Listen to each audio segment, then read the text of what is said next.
guys, it's me, Mrs. Main, and Marcus Aurelius, but just ignore him. He's not going to do any of the talking in this video. This is my example video for today's assignment, which is to recap all the stories of the Odyssey that we've read so far. I am going to do that, and to make things interesting, and because A, I've had a lot of coffee, and B, I don't have a lot of time, I'm going to do it in under, drumroll please, 3 minutes. Previously on the Odyssey. Start the timer. Okay, so Odysseus has been fighting in the Trojan War for the last 10 years. So finally he has this genius idea 10 years in to build this giant wooden horse and be like, okay, Trojans, we're leaving and we left you a little gift. But really, Odysseus is inside the wooden horse. When they bring it inside, he's like, ha ha ha, with his sword or whatever. I don't know. And so they defeat Troy and he's like, phew, it's been a long 10 years. I'm gonna go home. My kid is probably like 10 by now because that's how time works. Anyway, he gets on a ship with his men and heads home, only they get blown off course by a storm and land up on this island, the island of the Lotus Eaters.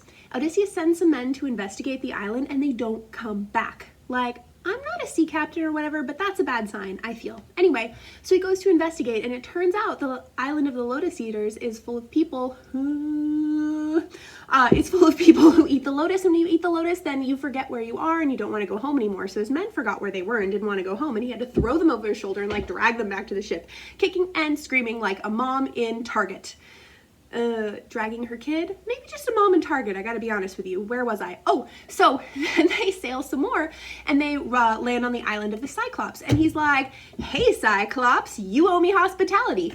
But this Cyclops, Polyphemus, is like, no I don't. And so then he ate a bunch of Odysseus's men. I'm running out of time. He ate a bunch of Odysseus's men, and so Odysseus blinded him and stole his sheep and got away clean. And then Odysseus, once he got away, he told Polyphemus his real name and where he lived. And Polyphemus had his dad, who happens to be the god of the sea, curse him. So then he lands on the island of Circe, and she turns his men into pigs, and then he gets them turned back, and then Circe tells him to go to Hades, but like in a good way, to get some advice. So he goes down to the underworld and gets some good advice, which is not going to turn out to be advice that he follows.